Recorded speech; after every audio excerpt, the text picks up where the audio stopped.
Now, for years on this program, we have highlighted just how hypocritical former Vice President Al Gore really is. And tonight, we have another example to add to the very long list.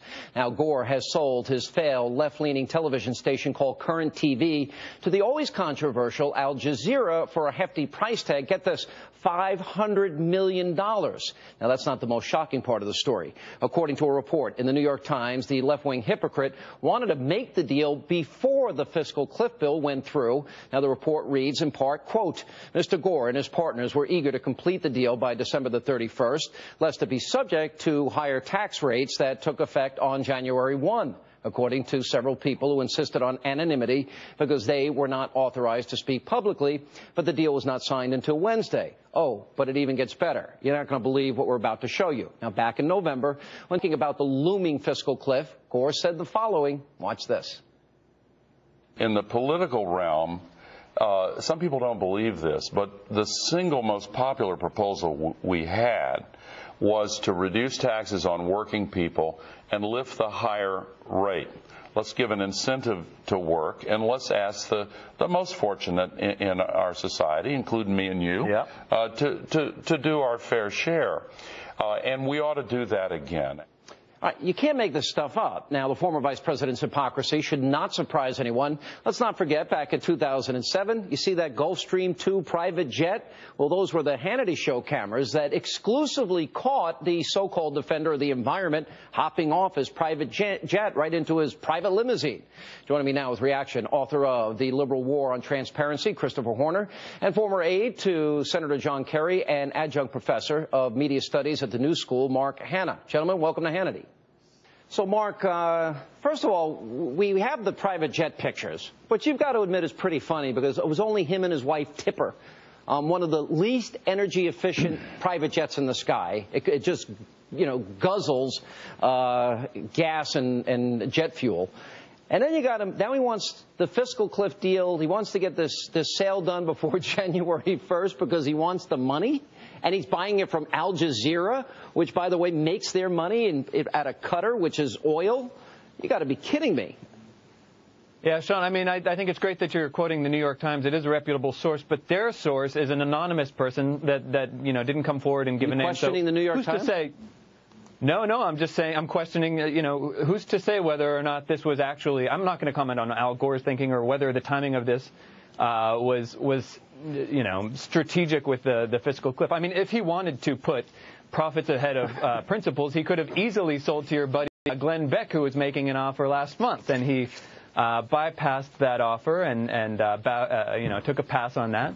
So no, look, Al Gore is a very wealthy man. He's not going to be haggling over a couple $1,000,000 here. I think he's not going to be haggling, you know, over a couple of. Well, listen, I'm not the biggest New York Times supporter, Chris, but when I read in the New York Times, the paper of record, that in fact he was trying to avoid the fiscal cliff, and he takes a very different posture, I'm not shocked. Well, neither am I. And by the way, your other guest just proved too much with that point.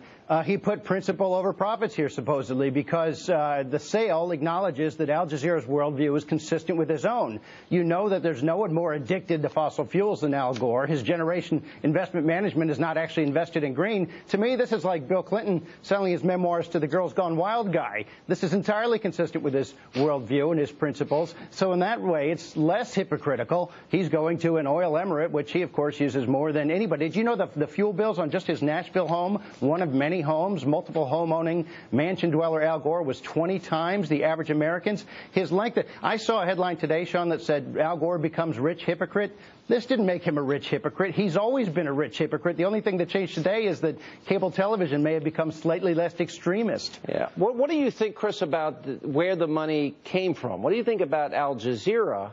And what do you think about where this, tracing this all the way back, what do you think about, is this dirty oil money? Well, in his words, it is. But again, he put his mouth where his money is. He was in green, then he cashed in, and he got out. This doesn't seem to be actually a set of principles of his.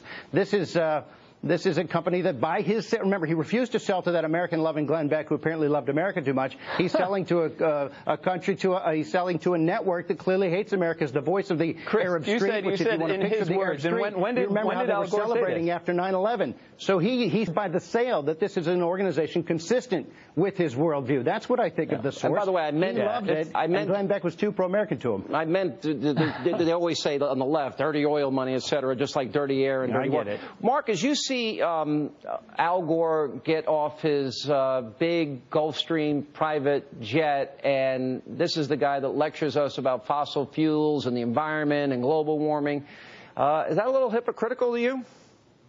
Absolutely not. No, I mean, there are a number of environmentalists that are taking it. You can't begrudge the guy for taking a private jet. Sean, I'm sure you take a private jet when you travel sometimes, and any number of wealthy individuals do. And you know what he does when he takes his private jet? He buys offsets. He's not, he buys offsets. He buys offsets, that's so sort of he's like not contributing to the global warming that he's so vilifies. That's like Chris. Right. Offset is the equivalent. But these emissions supposedly kill the planet, and he'll give a bag of money instead of reducing supposedly planet-killing emissions. Suddenly, you can't begrudge. And if everybody followed his example, we'd have scarcity. We wouldn't have climate change. He's demanding mandated scarcity of regular people, which he won't feel. Chris, and now do you think climate change is an existential threat right now? Fantastic. Let me ask you, Chris, is climate change an existential threat? Look, if I were you, I'd try to change the subject, too. What we know is Al Gore doesn't seem to believe it. We're talking about climate change. I'm asking you whether you think it's an existential threat. It's a threat to our existence and the future of the planet. But I will say this. I am proud. I do take JetBlue as often as I can. Mark, in case you're interested. And you can usually catch me in the front seat or the second seat. Thank you for being with us. I'll look for you, Sean. All right, appreciate it. And still tonight, Media Mash. But first, we told you last night how one newspaper took it upon itself to print the names and addresses of law-abiding gun owners in 2 New York counties. Well, now a third is standing up and fighting back against the Journal News by refusing to release that information. A huge legal battle is now brewing. When we come back, Ann Coulter sounds off.